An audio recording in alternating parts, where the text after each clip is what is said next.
రైట్గా మరోవైపు భారత ప్రధాని మోదీతో జాతీయ భద్రతా సలహాదారు అజిత్ దోవల్ భేటీ అయ్యారు. భారత్ పాక్ ఉద్రిక్తతల నేపథ్యంలో తాజా పరిస్థితులపై మోదీతో చర్చించారు. అంతకుముందు త్రివిధ దళాధిపతులతో అజిత్ దోవల్ సమావేశమయ్యారు. లాహోర్లో మరోసారి మిసైల్ దాడి జరిగింది. జమ్మూ, రాజస్థాన్, పంజాబ్ లో జనావాసాలపై దాడులు జరిపారు. దేశవ్యాప్తంగా 32 విమానాశ్రయాలు మూసివేశారు. చార్ధామ్ యాత్రను కేంద్రం నిలిపివేసింది. తదుపరి ఆదేశాలు వచ్చేంత వరకు నిలిపివేస్తున్నట్లుగా కేంద్రం ప్రకటించింది. మరోవైపు శ్రీనగర్ లో విద్యార్థులు ఆందోళనకు దిగారు. పాక్ అరాచకాలతో రాజౌరిలో భయాందోళనలు గురవుతున్నారు.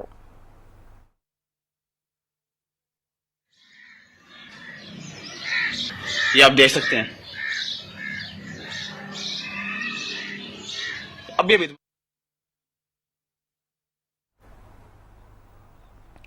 భారత ప్రధాని మోదీతో జాతీయ భద్రతా సలహాదారు అజిత్ దోవల్ భేటీ అయ్యారు. భారత్ పాక్ ఉద్రిక్తతల నేపథ్యంలో తాజా పరిస్థితులపై మోదీతో చర్చించారు. అంతకుముందు త్రివిధ దళాధిపతులతో అజిత్ దోవల్ సమావేశమయ్యారు. లాహోర్లో మరోసారి మిసైల్ దాడి జరిగింది. జమ్మూ, రాజస్థాన్, పంజాబ్లలో జనావాసాలపై దాడులు జరిపారు. దేశవ్యాప్తంగా 32 విమానాశ్రయాలను మూసివేశారు. చార్ధామ్ యాత్రను కేంద్రం నిలిపివేసింది. తదుపరి ఆదేశాలు వచ్చే వరకు నిలిపివేస్తున్నట్లుగా కేంద్రం ప్రకటించింది. ఇదే అంశానికి సంబంధించి ఫుల్ డీటెయిల్స్ మా ఢిల్లీ ప్రతినిధి రామకృష్ణ అందిస్తారు. రామకృష్ణ, ఇక భారత్ పాక్ సరిహద్దులో జరుగుతున్న దాడుల నేపథ్యంలో తాజా పరిస్థితిపై జాతీయ భద్రతా సలహాదారుడు అజిత్ దోవల్ ప్రధానమంత్రి నరేంద్ర మోడీతో సమావేశమయ్యారు. ఈ సమావేశంలో ప్రధానంగా చాలా కీలకమైన అంశాలు చర్చకు వచ్చాయి. ముఖ్యంగా జమ్మూ కాశ్మీర్ పేలుళ్లలో ప్రభుత్వ అధికారి సహా 5 మృతి చెందారు. ఉద్రిక్తతల మధ్య పాకిస్తాన్ సరిహద్దుల్లో కాల్పులే కాకుండా డ్రోన్లతో కూడా దాడి చేసి ఈ దాడుల్లో జమ్మూ కాశ్మీర్ ప్రభుత్వ అధికారి సహా 5 మృతి చెందారు. దీనిపై జమ్మూ కాశ్మీర్ ముఖ్యమంత్రి స్పందించారు. మరోవైపు శ్రీనగర్, పఠాన్కోట్ ప్రాంతాల్లో పేలుడు శబ్దాలు వినిపించాయి. పాక్ దాడుల ప్రతిగా ఆ దేశానికి చెందిన 3 విమానాశ్రయాలపై దాడులు.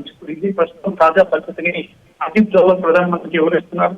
పాక్ చేసిన దాడుల్లో Jammu Kashmir additional deputy commissioner Raj Kumar Thapa చెందారు. నలుగురిపట్ల ఉంటున్న ఆయన ఇంటిపై పాక్ పిడుగులు పడడం వల్ల ఆయన ప్రాణాలు కోల్పోయినట్టు సమాచారం ఉంటుంది. రాజ్ కుమార్ జిల్లా డెవలప్మెంట్ కమిషనర్ అనేది నిర్వహిస్తున్నారు. ఈ ఘటనలో రాజ్ కుమార్ తో 5 మృతి చెందారు. పలువురు గాయాలయ్యాయి. మరి ఈ ప్రస్తుత పరిస్థితిని జమ్మూ కాశ్మీర్ ముఖ్యమంత్రి ఉమర్ అబ్దుల్లా కూడా ఆ ప్రాంతానికి వెళ్లి పరిశీలించారు. భద్రత కలిగిన ఒక ఆఫీసర్ మనం కోల్పోయామని ఎక్స్లో పోస్ట్ చేశారు. మరి శ్రీనగర్లో పేలుళ్లు, శిథిలమైన దాడులు వీటన్నిటి కూడా ఒక రిపోర్ట్ ని నివేదికను ప్రధానమంత్రికి అందజేశారు. ఆకాశ్ మిషన్స్ భారత్ చెందిన ఆకాశ్ మిషన్స్ పాకిస్తాన్ స్థావరాలపై దాడులు చేయడానికి ప్రధానికి ఇవ్వడం తదుపరి యాక్షన్ ప్లాన్ పై చర్చిస్తున్నారు. Right, thank you Ramakrishna.